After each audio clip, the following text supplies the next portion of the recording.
Everybody's asking me, who's that bunch of personality I'm presenting you right now? Baby, take a bow. Everybody wants to know where I found the lovely cameo I'm presenting you right now. Baby, take a bow. Hear them whispering, hasn't she got everything? You're a standout. Listen to the compliments they hand out. Let me stand right up and say, meet the future Mrs. Hemingway I'm presenting you right now. Baby, take a bow.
Greetings, fine peoples. This video is going to be a little bit about alchemy and an interesting new article that was printed in a scientific study that just came out in this recent history of 2022. So it's talking about alchemy and the idea of the prime substance or an original substance, something which all life can therefore basically be compacted into.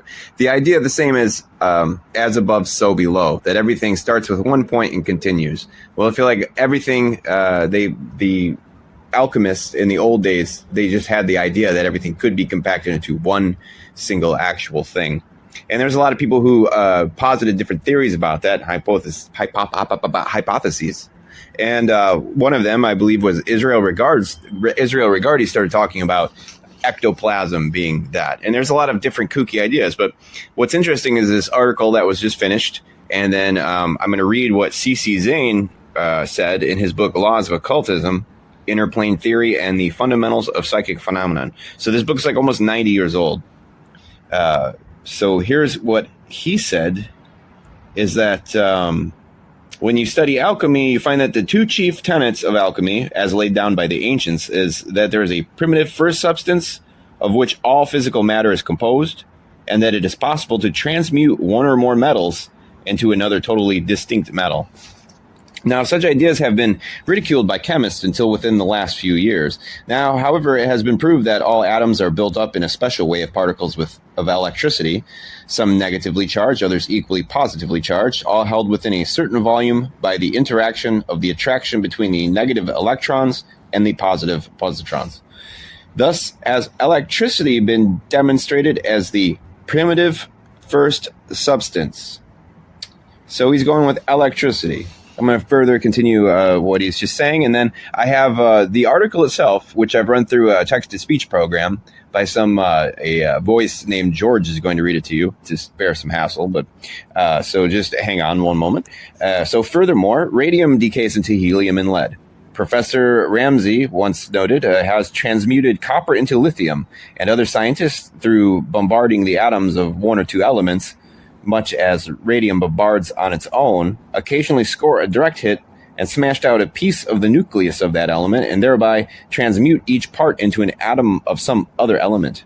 Thus, the very theory and process of alchemy so long scoffed at by material scientists, has now been demonstrated in their own laboratories by methods as experimental as theirs was, under conditions as strictly scientific. The occult scientist has demonstrated magic, astrology, and alchemy as having relevance. This makes him reluctant to discard any branch of occultism without first giving it a thorough investigation. He approaches different methods of divination with perhaps a good deal of skepticism, but even in this he is surprised to find results that cannot be attributed to coincidence, and he is forced to conclude that there are laws underlying such matters totally ignored by physical science. Well, of course, this is being written once again sometime in the 1930s.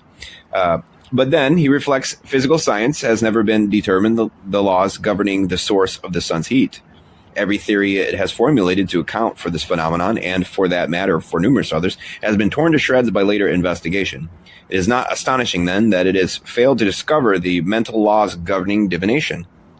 But just as the true scientist finds the material sciences oppressed by many erroneous ideas and theories, so also he finds speculation and supposition so largely covering the facts of occult science that he can gain very little through reading the current works upon such subjects. Mystical folly and absurd and conflicting doctrines meet him on every hand. Everyone whom he consults has an opinion, but usually quite unsupported by experimental facts. His only recourse seems to be to advance, step by step, applying the methods of experimental science to physical and spiritual things, and so gain knowledge at first hand. He knows that to do this requires application, effort, keen discrimination, and finally, the development of the senses of the unconscious mind. Although intuition and thought transference undoubtedly are activities or perceptions of the unconscious mind, because they so commonly reported the phenomenon of the physical plane, the ancients classified them as physical senses, along with the other five. But whether 5 or 7, the experience gained through these physical senses is the foundation of all knowledge of physical life. So we're going to continue briefly in 1 second. Billions of lightning bolts may have jump-started life on Earth, study suggests. How did Earth get the phosphorus it needed to make the first DNA and RNA molecules? The answer may be crackling through the sky. Lightning generated by storms and volcanic plumes frequently strikes volcanic rocks. The lightning strikes create fulgurites which contain phosphorus in a form that can be dissolved in water and concentrate in waters like volcanic ponds. Here, the phosphorus is able to form biomolecules which help lead to the emergence of life. Life on Earth may have begun with a flash of lightning. No, an errant thunderbolt didn't literally animate the world's first microbes.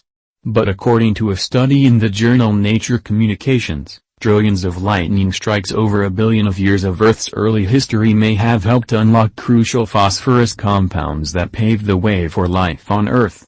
In our study, we show for the first time that lightning strikes were likely a significant source of reactive phosphorus on Earth around the time that life formed, 3.5 billion to 4.5 billion years ago. Lead study author Benjamin Hess, a graduate student at Yale University's Department of Earth and Planetary Sciences, told Live Science.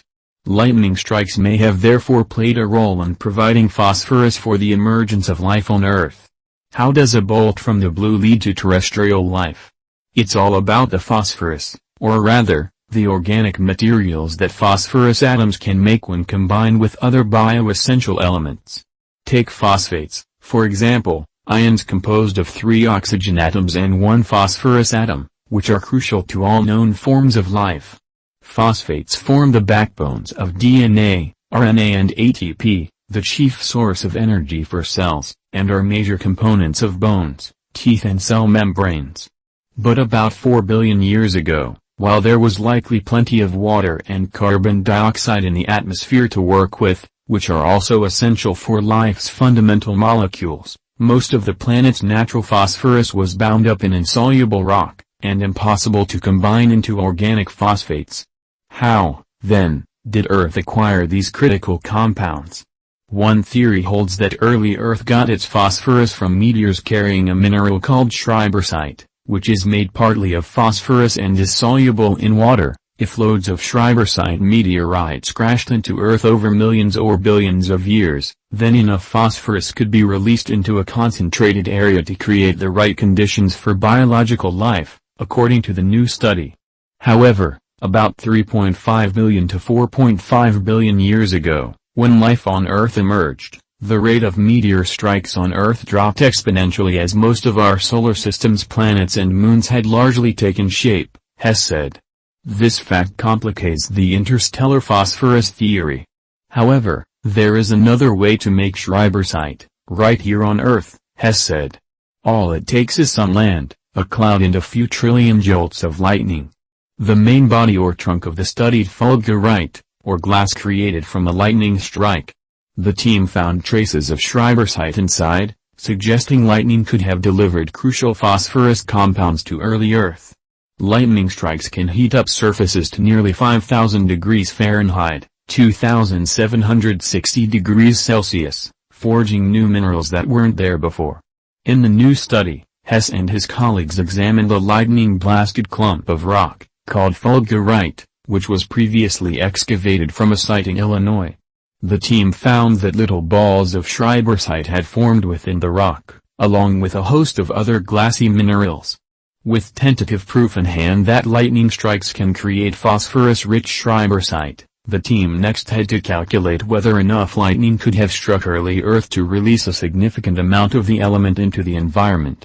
Using models of Earth's early atmosphere, the researchers estimated how many lightning strikes may have fallen over the planet each year. Today, about 560 million lightning bolts flash over the planet a year. 4 billion years ago, when Earth's atmosphere was significantly richer in the greenhouse gas CO2, and therefore hotter and more prone to storms, it's likely that anywhere from 1 billion to 5 billion bolts flashed each year, the team calculated. Of those bolts, the team estimated that between 100 million and 1 billion bolts struck land each year, the rest discharged above the oceans. And, over a billion years, up to a quintillion, a 1 followed by 18 zeros, lightning strikes may have hit our young planet, each one releasing a bit of usable phosphorus, Hess said.